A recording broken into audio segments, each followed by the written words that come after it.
মক্কায় এক যুবক বাস করত। পরহেজগার, আল্লাহভীরু, তবে খুবই গরিব। একদিন যুবকটা জীবিকার উদ্দেশ্যে মক্কার গলি দিয়ে হাঁটছিল। হঠাৎ চোখে পড়ল একটা হাড় পড়ে আছে। আশেপাশে আর কেউ নেই। দেখে হাড়টা উঠিয়ে নিল। মালিকের খোঁজে হেরেমে এল। এমন সময় একটা ঘোষণা গোচরীভূত হলো, আমি একটা হাড় হারিয়েছি, কোনো দয়ালু ভাই পেয়ে থাকলে আল্লাহর ওয়াস্তে ফিরিয়ে দেবেন। যুবকটা বললেন, আমি এগিয়ে গেলাম, বললাম, আপনার হাড়টা কেমন, বর্ণনা দিন তো। বর্ণনা মিলে গেলে হাড়টা হস্তান্তর করলাম। আশ্চর্য হয়ে গেলাম, লোকটা হাড়খানা নিয়ে টু শব্দও করল না, সোজা গটগট করে হেঁটে চলে গেল। সামান্য ধন্যবাদটুকু না। আমি আল্লাহর কাছে বললাম, ইয়া আল্লাহ, আমি যদি এই সামান্য কাজটুকু আপনাকে সন্তুষ্ট করার জন্যই করে থাকি, আপনি আমার জন্য এর চেয়েও ভালো প্রতিদান জমা করে রাখুন। আমিন। এরপর আমি রুজি রোজগারের উদ্দেশ্যে জাহাজে চড়ে বসলাম।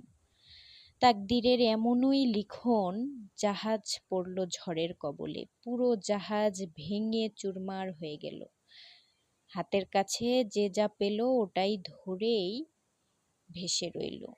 আমিও ভাসতে ভাসতে একটা দ্বীপে গিয়ে উঠলাম। এখানে দেখলাম একটা মসজিদ। মন খুশি হয়ে উঠল। মসজিদে গিয়ে নামাজ আদায় করলাম। আমার তো যাওয়ার আপাতত কোনো জায়গা নেই, ভবঘুরে। মসজিদে একটা কোরআন শরীফ পেলাম।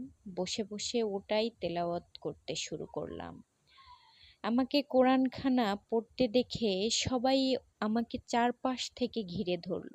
অবাক হয়ে প্রশ্ন করল, আপনি কোরআন পড়তে পারেন?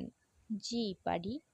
তারা বলল, আমাদের কাছে এই কোরআন অনেক দিন ধরে পড়ে আছে। আমরা এটা পড়তে পারি না।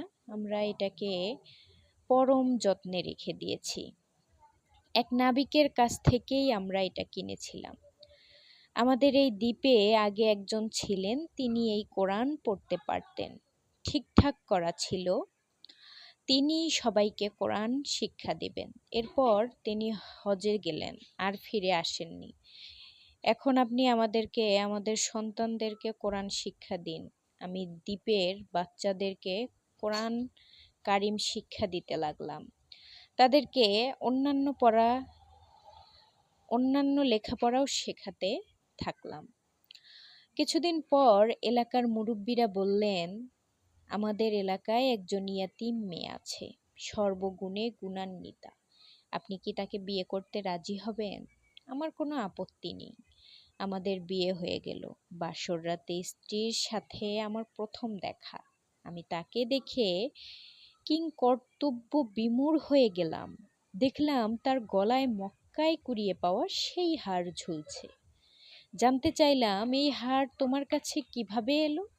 নববধূ লাজুক মুখে উত্তর দিল, আমার আব্বু সেবার হজে গেলেন। দুর্ভাগ্যক্রমে হারটা হারিয়ে গেল, কিন্তু এক মহৎ ব্যক্তির বদান্যতায় হারটা ফিরে পেলেন। আব্বু সব সময় তার জন্য দোয়া করতেন আর বলতেন, ইয়া আল্লাহ, আমার মেয়ের জন্য মক্কার এই মহৎ ব্যক্তির মতো এমন একজন স্বামী মিলিয়ে দিন।